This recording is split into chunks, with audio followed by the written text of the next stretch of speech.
Hello, beautiful soul. I want you to take a moment right now and just breathe with me. Feel yourself settling into this space, this time that you've carved out for yourself. There's something so precious about this moment you've chosen to be here, seeking something more, something deeper, something that your heart knows is possible for you.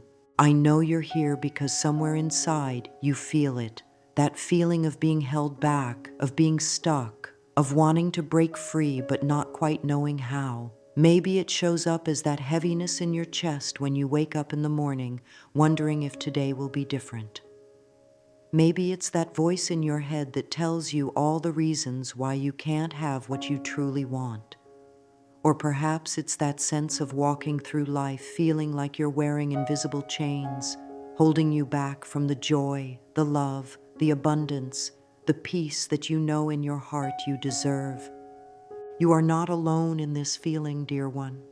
So many of us have felt trapped by circumstances, by other people's expectations, by our own fears, by the stories we've been told about what's possible for us. And here's what I want you to know right from the start. That feeling of being trapped, that yearning for freedom, is actually your soul calling you home to yourself. It's your inner wisdom telling you that you are meant for so much more than what you're currently experiencing. The beautiful truth is that the very fact that you can feel this desire for freedom means that freedom is already within you. You wouldn't be able to recognize what you're missing if it wasn't already a part of your true nature. This longing you feel isn't a sign that something is wrong with you. It's a sign that something is so very right with you. It's your spirit refusing to settle for less than what you came here to experience. When we feel trapped, we often look around at our external circumstances and think that's where our prison is. We point to our job, our relationships, our bank account, our health, our past, our family situation, and we say, "This is what's keeping me stuck." And while these things may present challenges, they are not your true prison.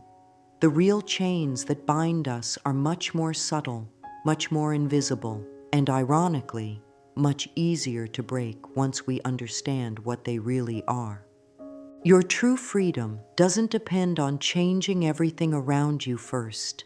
It doesn't require you to have a different job, a different relationship, a different body, or a different past. Your freedom begins the moment you realize that the power to be free has always been yours. It starts with understanding that what feels like a prison is often just a perspective, a way of thinking, a collection of beliefs that you've outgrown but haven't yet released. Take a gentle breath right now and feel into this possibility. What if the freedom you're seeking isn't something you have to earn or achieve or wait for? What if it's something you can choose right here, right now, in this very moment? I know it might feel too simple, too easy, but that's often how the most powerful truths feel when we first encounter them. The journey we're taking together isn't about adding more to your life. It's about releasing what no longer serves you. It's about remembering who you really are underneath all the layers of conditioning, fear, and limiting beliefs. You are inherently free, dear one. You always have been. We're simply going to clear away everything that's been blocking you from experiencing this truth. Let's begin by understanding how we create our own prisons without even realizing it. The human mind is incredibly powerful, and like any powerful tool, it can be used to create or to destroy, to build bridges or to build walls. Most of us were never taught how to use this incredible tool of our mind consciously. Instead, we learn to use it by default, by habit, by unconscious programming that was passed down to us from our families, our culture, our experiences. Think of your mind like a garden. Every thought you think is like planting a seed. Some of these seeds grow into beautiful flowers that enhance your life, thoughts of love, possibility, gratitude, hope. But some of these seeds grow into weeds that choke out your joy, thoughts of fear, limitation, unworthiness, doubt. The problem is that most of us have been unconsciously planting seeds without paying attention to what kind of garden we're creating. When we think the same thoughts over and over again, they become beliefs. And these beliefs become the blueprint for our reality. If we believe we're not good enough, our mind will find evidence to support this belief. If we believe that love is hard to find, our experience will reflect this belief. If we believe that money is scarce, we'll create experiences of financial struggle. Our beliefs become the invisible walls of our prison. But here's the beautiful thing about invisible walls. Once you see them, once you understand how they're constructed, they begin to lose their power over you. These walls are made of nothing more than thoughts that you've thought so many times they feel true. But just because a thought feels true doesn't mean it is true. Just because you've believed something for a long time doesn't mean you have to keep believing it. The prison we create with our thoughts isn't just mental, it's physical too. Our bodies are incredibly intelligent, and they respond to every thought we think, every emotion we feel. When we think thoughts of fear, our body contracts. When we hold on to anger, our body becomes tense and rigid. When we believe we're not worthy of love, our heart literally closes off. Our thoughts and emotions create physical patterns in our body that either support our freedom or reinforce our sense of being trapped.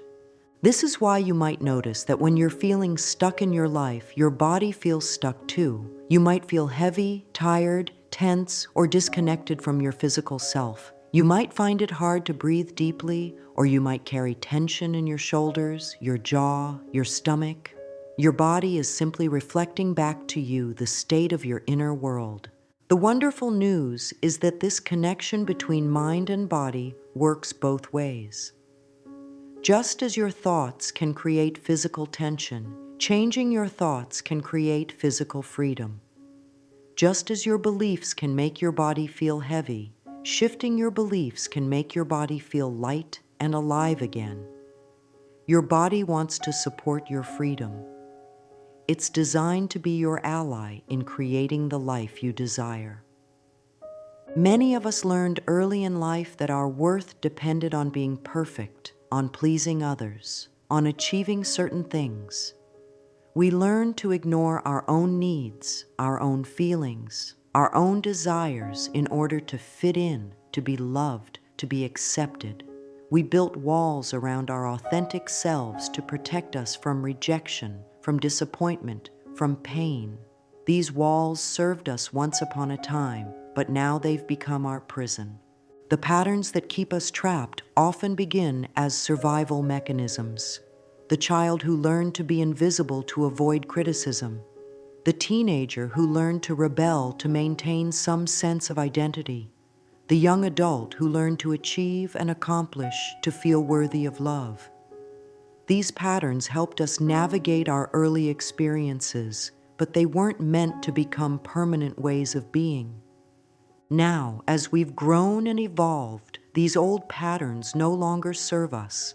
The invisible child struggles to speak their truth. The rebellious teenager fights against their own success. The achiever never feels like they've done enough to deserve love and happiness. We find ourselves trapped not by our circumstances, but by the very strategies we once used to survive. Understanding this is the first step toward freedom. These patterns live in our unconscious mind, running automatically like programs on a computer. We react to situations based on old programming rather than responding from our present-day wisdom and awareness. We find ourselves saying things, doing things, feeling things that don't align with who we want to be, and we wonder why we can't seem to change. The pattern might show up as always saying yes when you want to say no, because somewhere deep inside you learned that your worth depends on being helpful to others. Or it might show up as procrastination and self-sabotage right when things start going well, because part of you learned that success is dangerous or that you don't deserve good things. Or it might show up as attracting the same kinds of difficult relationships over and over again, because this is what feels familiar, even though it's not what you consciously want. These patterns are not character flaws. They're not signs that you're broken or wrong or not trying hard enough. They're simply outdated software running in your system, and like any software, they can be updated. The first step is becoming aware of them. When you can see a pattern clearly, when you can understand how it developed and how it's been trying to protect you, you can begin to choose whether you want to keep it or release it. Start paying attention to the thoughts that run through your mind throughout the day. Notice the stories you tell yourself about what's possible for you, about what you deserve, about what you're capable of. Notice the physical sensations that accompany these thoughts. Does your body feel expansive and free when you think about your dreams? Or does it feel tight and contracted? Does thinking about taking a risk fill you with excitement, or does it trigger fear and anxiety? There's no judgment here, only awareness. You're simply gathering information about how your inner world operates. You're becoming curious about the patterns that have been running your life unconsciously. This curiosity, this gentle awareness, is the beginning of your freedom. You cannot change what you cannot see, but once you can see clearly, change becomes not only possible, but inevitable. Notice how your patterns show up in different areas of your life. In your relationships, do you tend to give more than you receive? Do you wait for others to make the first move, or do you push too hard and then feel rejected? In your work, do you play small and hide your talents, or do you burn yourself out trying to prove your worth? With money, do you live in scarcity and fear, or do you spend compulsively to fill emotional voids? Each pattern has its own logic, its own reason for existing. The part of you that gives too much is trying to ensure you'll be loved and needed. The part of you that plays small is trying to keep you safe from criticism and rejection. The part of you that lives in scarcity is trying to protect you from disappointment and loss. These patterns developed for good reasons, but they may no longer be serving your highest good. As you begin to see these patterns more clearly, you might feel frustrated or impatient with yourself. You might wonder why you can't just stop doing things that clearly aren't working for you. Please be gentle with yourself during this process. These patterns have been with you for a long time, and they won't disappear overnight. They need to be met with compassion and understanding, not force and criticism. The patterns that bind us are often connected to our earliest experiences of love, safety, and belonging.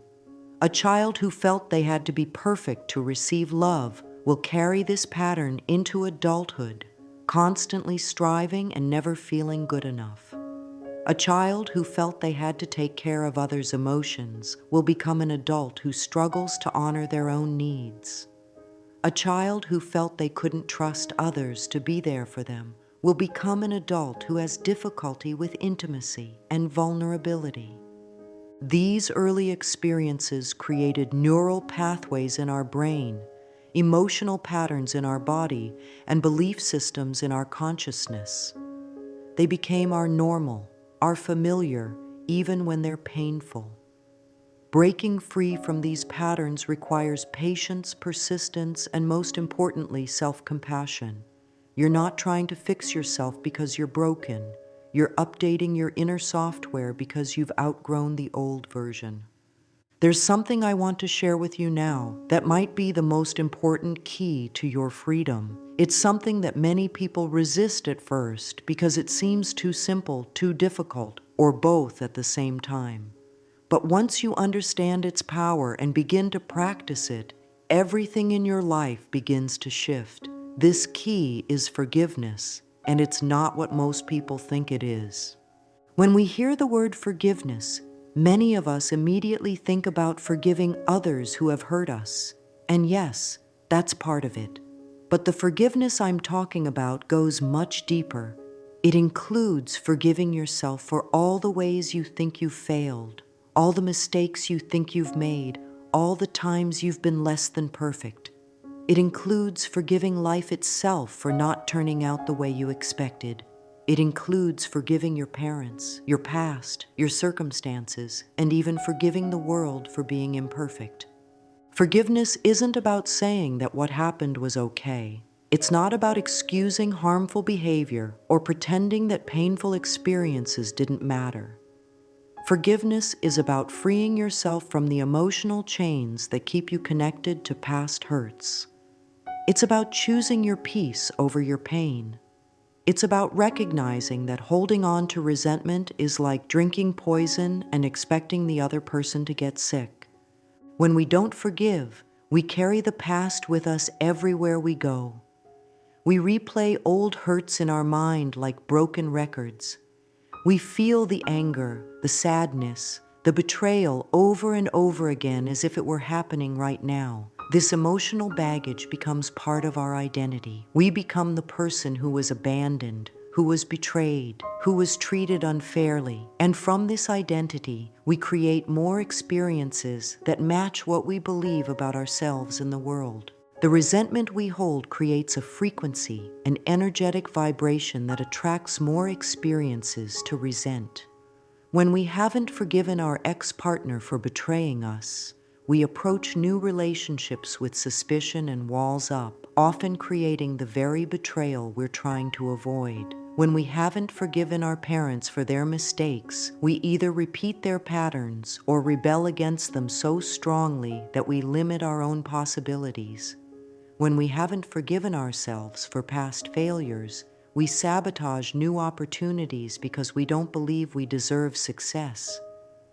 But here's what happens when you truly forgive. You reclaim all the energy that was locked up in resentment and anger. You free yourself to create new experiences based on who you are now, not who you were then. You open your heart to receive the love, joy, and abundance that have always been available to you. Forgiveness doesn't change the past, but it transforms your relationship to the past, and in doing so, it changes your future. True forgiveness begins with understanding. When we can see that everyone, including ourselves, was doing the best they could with the awareness, understanding, and resources they had at the time, we can begin to soften our judgment. The parent who was critical was probably raised by critical parents. The partner who couldn't commit was probably afraid of intimacy because of their own wounds. The friend who betrayed you was probably acting from their own pain and insecurity. This doesn't excuse the behavior, but it helps us understand it. And when we understand, we can stop taking things so personally.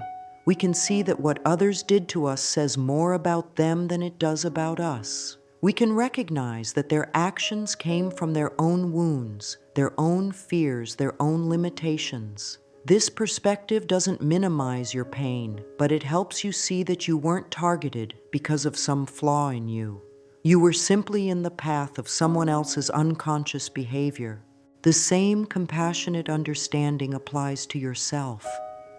All those times you think you messed up, all those choices you regret, all those opportunities you missed, you were doing the best you could with what you knew at the time. If you had known better, you would have done better. If you had been more conscious, more aware, more healed, you would have made different choices. But you can't go back and change the past. You can only forgive yourself for being human and use what you've learned to make better choices moving forward. Forgiveness is a process, not a destination. It's something you choose again and again until it becomes natural. You might forgive someone today and find yourself angry with them again tomorrow. That's normal. Forgiveness isn't a one-time event that erases all your feelings. It's a practice of returning to love whenever you notice you've returned to resentment. Start small. Choose something relatively minor to practice forgiveness on. Maybe it's forgiving yourself for being late to an appointment last week. Maybe it's forgiving a friend for canceling plans. Practice saying either out loud or in your mind, I forgive you. I release you. I wish you well. Notice how it feels in your body. You might feel lighter, like a weight has been lifted. You might feel emotional as stored feelings begin to move. You might feel resistant, like part of you doesn't want to let go. All of these responses are normal. Sometimes forgiveness feels scary because we think it means we're weak or that we're letting someone off the hook. But forgiveness is actually a sign of strength. It takes courage to choose love over fear, peace over being right, freedom over the familiar comfort of victimhood. When you forgive, you're not doing it for the other person. You're doing it for yourself. You're choosing to be free. The most challenging person to forgive is often yourself. We can be so harsh, so critical, so unforgiving toward ourselves for our human mistakes and imperfections. We hold ourselves to impossible standards and then punish ourselves when we inevitably fall short. Self-forgiveness might be the most radical act of self-love you can practice. Look at yourself with the same compassion you would offer a dear friend. If someone you love came to you with the same story of mistakes and regrets that you carry, what would you say to them? You would probably offer understanding, perspective, and gentle encouragement to learn and grow from the experience. You deserve this same kindness from yourself. Now let's talk about something that might feel even more challenging than forgiveness: the need to control everything in your life. So many of us have learned that if we can just control enough variables, plan enough details, work hard enough, we can make life turn out the way we want it to. We try to control outcomes, other people's behavior, the timing of our dreams, even our own thoughts and feelings. And when things don't go according to our plan, we feel frustrated, anxious, and powerless. But here's a truth that might surprise you. The more you try to control, the more trapped you become. Control is actually an illusion, and the effort to maintain this illusion requires enormous amounts of energy. It's like trying to hold beach sand in your closed fist. The tighter you squeeze, the more it slips through your fingers. The more you try to force life to go your way, the more resistance you create. Think about the areas of your life where you feel most stressed and anxious. Chances are, these are the areas where you're trying to control outcomes that are beyond your control. Maybe you're trying to control when you'll find love, so you're constantly analyzing every interaction and forcing connections that feel awkward. Maybe you're trying to control your children's choices, so you're in constant conflict with them. Maybe you're trying to control your body's healing process, so you're stressed about every symptom. The fear underneath the need to control is usually the fear that if we don't manage everything ourselves, things will fall apart. We don't trust that life wants good things for us. We don't trust that there's a larger intelligence at work that knows better than we do about timing, about what we need, about how our highest good can unfold. We think we have to figure it all out and make it all happen through our own effort and will. But what if I told you that the universe is actually conspiring in your favor? What if there's a wisdom at work that's far greater than your limited perspective? What if the delays, the detours, the unexpected changes in your plans are actually protecting you from something or preparing you for something better than what you had in mind? When you release the need to control, you don't become passive or powerless. You become aligned with a much greater power. You stop pushing against the current and start flowing with it. You focus your energy on the things you can control: your thoughts, your choices, your responses, your actions, and you trust the universe to handle the rest. This doesn't mean you stop having preferences or stop taking action toward your goals. It means you hold your preferences lightly. You take inspired action when it feels right, and you rest when rest is needed. You make plans, but you stay open to better plans. You know what you want, but you're willing to receive something even better if that's what wants to come. Letting go of control requires faith. Faith that you're supported, faith that you're loved, faith that everything is working out for your highest good, even when you can't see how. This faith isn't blind optimism.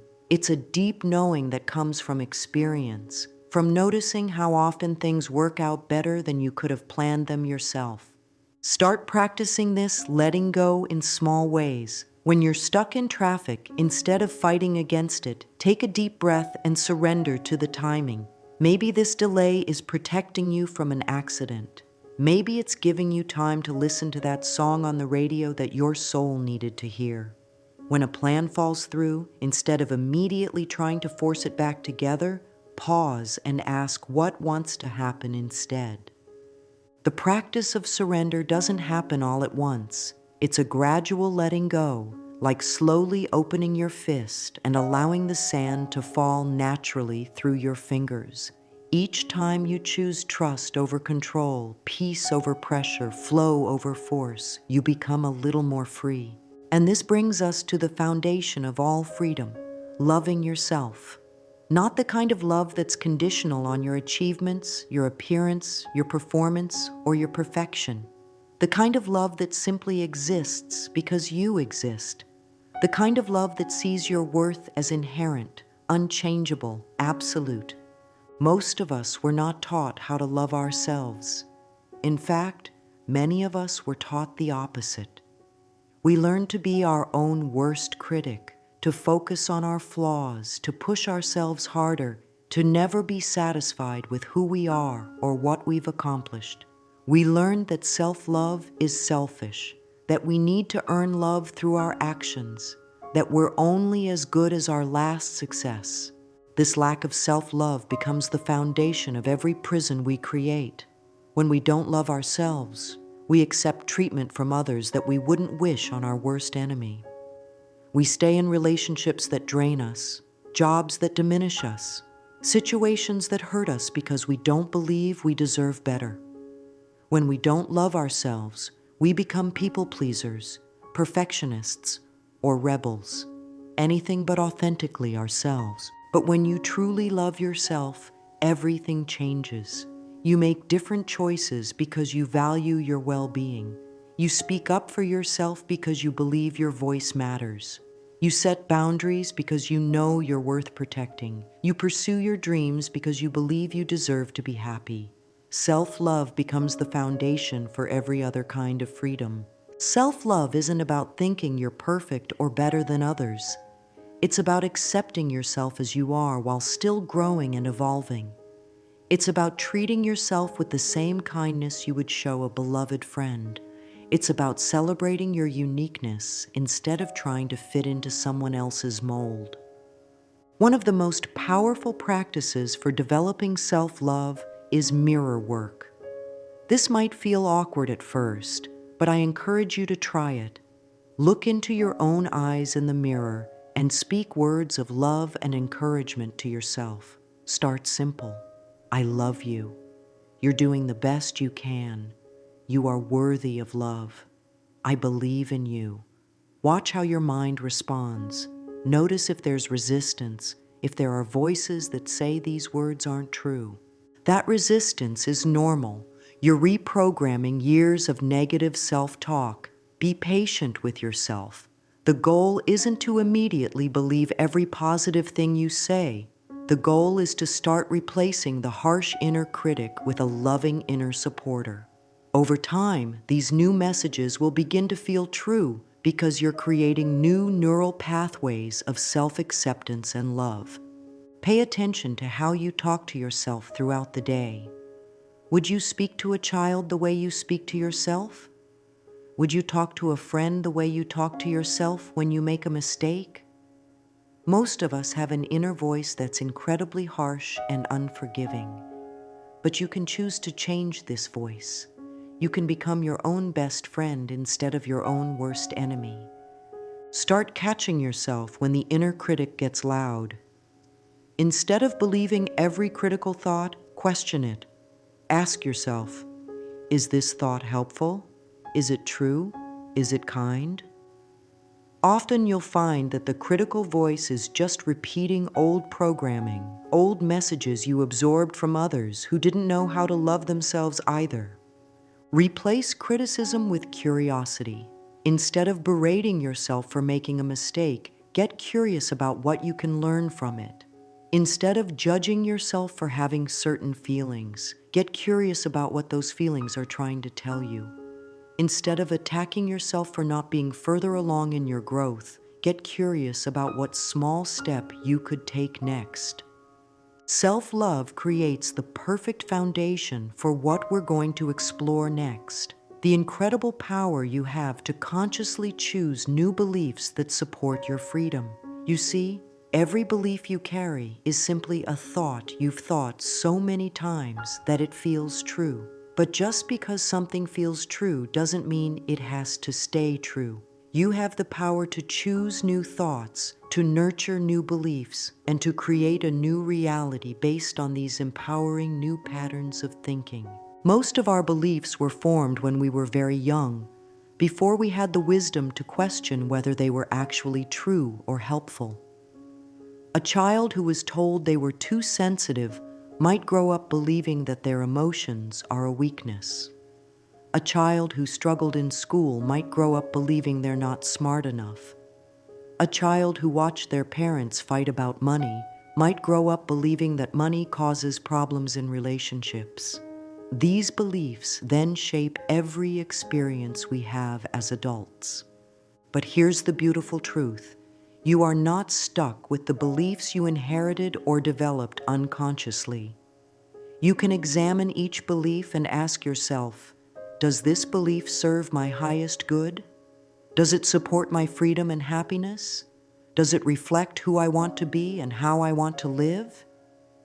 If the answer is no, you can choose to release that belief and consciously create a new one. The process of changing beliefs begins with awareness. Start noticing the automatic thoughts that run through your mind, especially when you're facing challenges or opportunities. What do you tell yourself about what's possible for you? What do you believe about love, money, success, relationships, your own capabilities? Listen to the words you use when you talk about your life.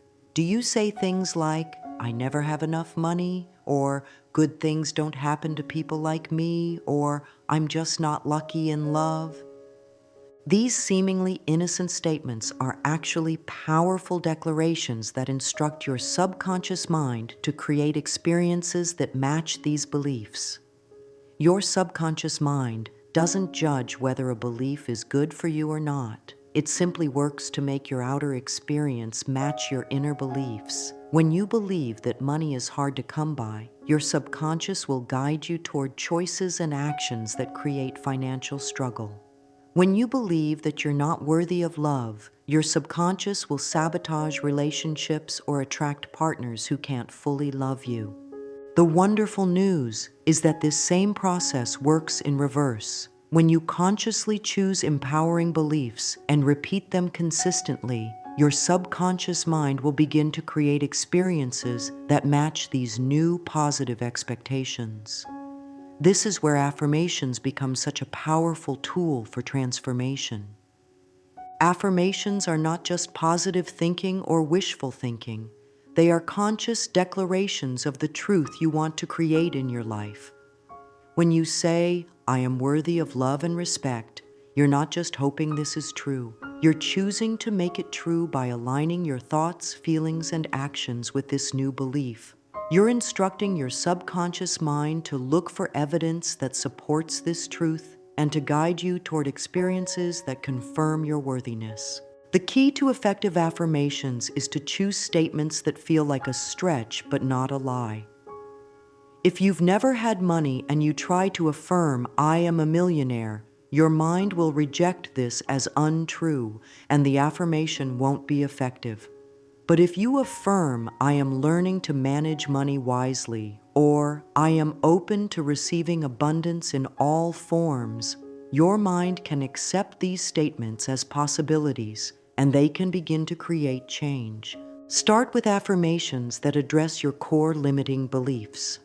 If you struggle with self-worth, you might work with affirmations like, I am inherently valuable, or I deserve good things, or I am enough exactly as I am. If you struggle with trust, you might affirm, life is supporting me, or I am safe to be vulnerable, or love is my natural state. If you struggle with fear of failure, you might affirm, I learn and grow from every experience, or I am courageous and capable, or my potential is unlimited. The most effective way to work with affirmations is to repeat them regularly, ideally while looking in the mirror so you're speaking directly to yourself. Say them in the morning to set the tone for your day, and say them in the evening to plant seeds in your subconscious while you sleep. Say them whenever you notice old, limiting thoughts trying to take over. The repetition is important because you're literally rewiring your brain, creating new neural pathways that support your new beliefs. As you work with affirmations, you might notice resistance. Part of your mind might argue with the positive statements or remind you of all the evidence that contradicts them. This resistance is normal and actually shows that the affirmations are working. You're challenging old programming, and the ego doesn't like change, even positive change. Acknowledge the resistance without fighting it and continue with your affirmations anyway. You can also work with beliefs by examining the evidence you use to support your current beliefs and consciously looking for evidence that supports new, empowering beliefs. If you believe you're unlucky, start keeping a list of all the good things that happen to you, no matter how small. If you believe people can't be trusted, start noticing all the ways people show up for you with kindness and reliability. Your mind will find evidence for whatever you're looking for, so start looking for evidence of the good. Creating new beliefs is like planting a garden. You prepare the soil by releasing old, limiting thoughts. You plant the seeds by choosing empowering affirmations. You water the seeds by repeating these affirmations consistently. You protect the tender shoots by refusing to entertain thoughts that contradict your new beliefs. And eventually, these new beliefs grow strong enough to create new experiences in your life.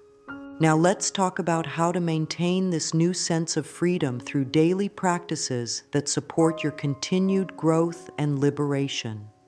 Freedom isn't just a destination you reach once and then maintain effortlessly. It's a way of being that requires conscious attention and loving maintenance.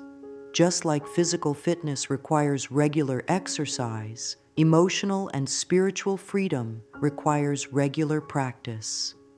The morning is a perfect time to set the tone for a day of freedom. How you begin your day often determines how the rest of your day unfolds.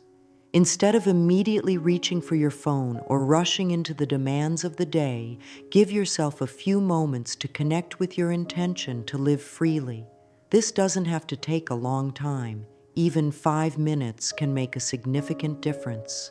Start your morning by taking several deep breaths and feeling your connection to your body. Notice how you feel physically and emotionally. Are there any areas of tension or resistance?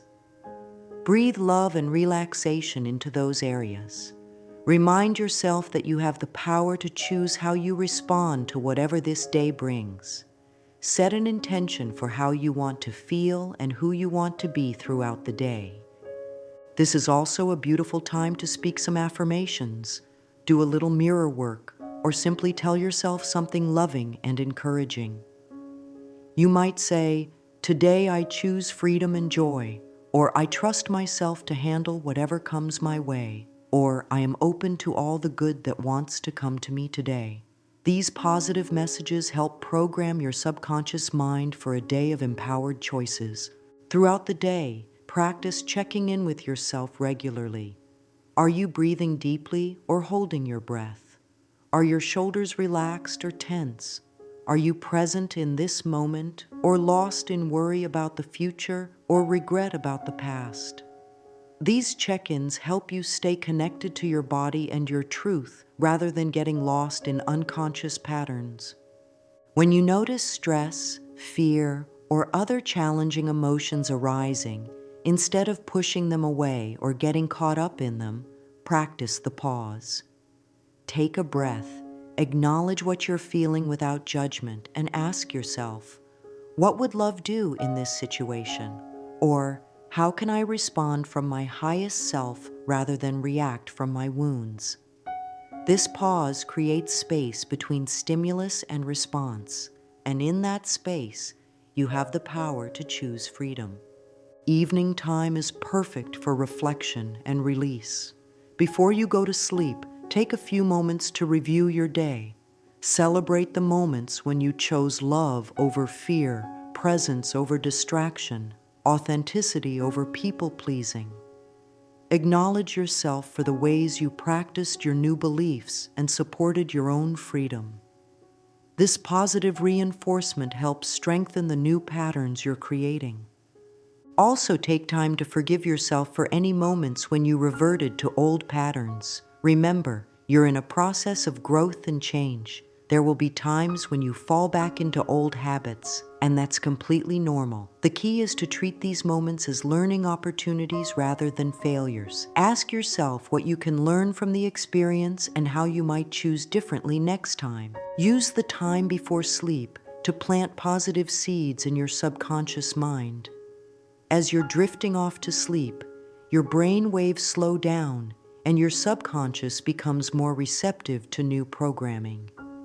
This is an ideal time to repeat affirmations, visualize your dreams coming true, or simply express gratitude for the good in your life. You're literally programming your mind while you sleep to support your freedom and well-being. Weekly and monthly practices can also support your ongoing liberation.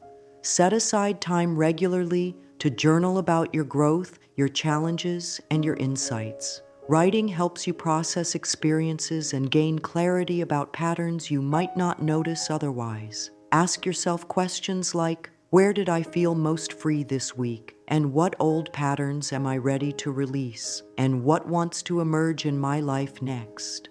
Consider creating rituals that support your sense of freedom. This might be a weekly nature walk where you practice gratitude and set intentions. It might be a monthly clearing practice where you clean out your physical space and release possessions that no longer serve you. It might be a seasonal review where you reflect on your growth and adjust your goals and practices. The key is to create practices that feel nourishing rather than burdensome. Your daily practice of freedom should feel like a gift you give yourself, not another item on your to-do list. Start small and build gradually. Consistency is more important than duration. 5 minutes of conscious practice every day will create more change than an hour once a week. As you continue to practice these new ways of being, you'll find that living authentically becomes more natural and effortless. You'll discover what it feels like to move through the world as your true self, free from the masks and roles that once felt necessary for survival. This authentic way of being is perhaps the greatest freedom of all, the freedom to be exactly who you are without apology or pretense. Living authentically means honoring your true feelings, desires, and values, even when they're different from what others expect or want from you. It means speaking your truth with kindness, but without compromise. It means making choices based on what feels right for you rather than what you think you should do. It means showing up as yourself in every situation rather than trying to be who you think others want you to be. This can feel scary at first because many of us learned early that being ourselves wasn't safe or acceptable. We learned to hide parts of ourselves, to dim our light, to make ourselves smaller so others would feel comfortable. We learned to read the room and adjust ourselves accordingly. While these skills served a purpose, they can become prisons when we forget that we have a choice about when and how to use them. Authentic living doesn't mean being rude or inconsiderate. It doesn't mean forcing your truth on others or refusing to adapt to different situations. It means maintaining your core integrity while still being respectful and kind. It means honoring your own needs and boundaries while also honoring others. It means finding ways to be true to yourself that don't require you to diminish or attack others. Start practicing authenticity in small, safe ways. Notice when you say yes but mean no, and experiment with saying no kindly but firmly. Notice when you laugh at something that isn't funny to you, and practice simply smiling instead. Notice when you agree with opinions you don't share, and practice either expressing your true view or simply remaining silent rather than false agreement. Pay attention to how your body feels when you're being authentic versus when you're performing or hiding. Authenticity usually feels like relief, like coming home to yourself. Performance and hiding usually feel tense, effortful, exhausting. Your body is a wonderful guide for knowing when you're aligned with your truth. As you practice being more authentic, you might find that some relationships change. People who were comfortable with the old version of you might feel threatened by your new authenticity. This can be painful, but it's also liberating. You're creating space in your life for relationships that are based on who you really are rather than who you think you should be. You're attracting people who appreciate your genuine self rather than people who need you to be someone else. Authentic living also means honoring your unique gifts and sharing them with the world. Each of us has something special to offer, some unique combination of talents, perspectives, and experiences that no one else has. When you live authentically, you naturally express these gifts. You stop trying to be like everyone else and start celebrating what makes you different. This doesn't mean you have to quit your job and become an artist if that's not what feels right for you. It means finding ways to express your authentic self within whatever context you're in. It might mean bringing more creativity to your current work. It might mean starting a hobby that feeds your soul. It might mean volunteering for a cause you care about. It might mean simply being more yourself in your daily interactions. The goal isn't to dramatically reshape your entire life overnight. The goal is to gradually align your outer life with your inner truth. As you do this, you'll find that opportunities arise naturally that support your authentic expression. Doors open that you didn't even know existed. People appear who appreciate and support who you really are. Life becomes less of a struggle and more of a dance. And this brings us to a new beginning, because every moment of awareness, every choice to love yourself, every decision to release what no longer serves you, every step toward authenticity is a new beginning. You don't have to wait until you've figured everything out or healed every wound or reached some imaginary finish line of personal development. Your new life of freedom begins right now, in this moment, with whatever choice you make next. Take a deep breath and feel the truth of what I'm about to tell you. You are already free. You always have been free. The freedom you've been seeking isn't something you have to earn, achieve, or wait for. It's something you can choose right here, right now, in this very moment. The prison you've been living in was never real in the first place. It was made of thoughts, beliefs, and patterns that you can choose to release. You are not broken, and you don't need to be fixed. You are not behind, and you don't need to catch up. You are not lacking, and you don't need to prove your worth. You are already whole, already enough, already worthy of every good thing you desire. The journey we've taken together hasn't been about becoming someone new. It's been about remembering who you've always been underneath all the conditioning and fear. The practices we've explored, forgiveness, releasing control, self-love, choosing new beliefs, daily practices of freedom, authentic living, these are not complicated techniques that require years of study. They are simple choices available to you in every moment. They are invitations to come home to yourself, to trust your own wisdom, to honor your own truth.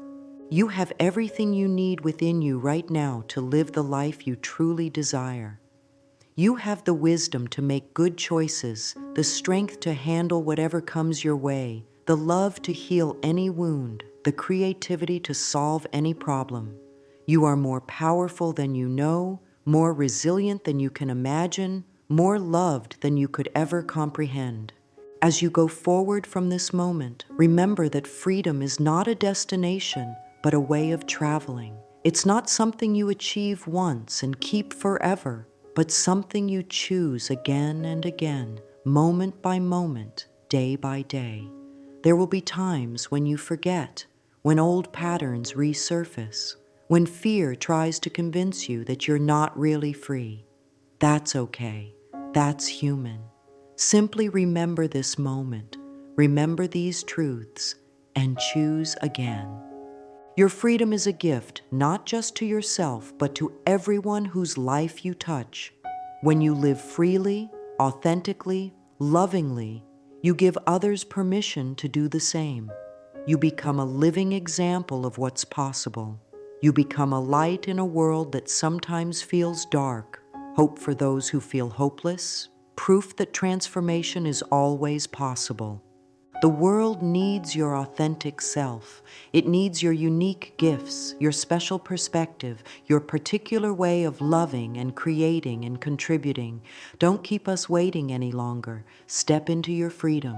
Step into your power. Step into the magnificent life that's been waiting for you all along. You are free, beautiful soul. You are free, and you always have been. Now go and live like you know it's true.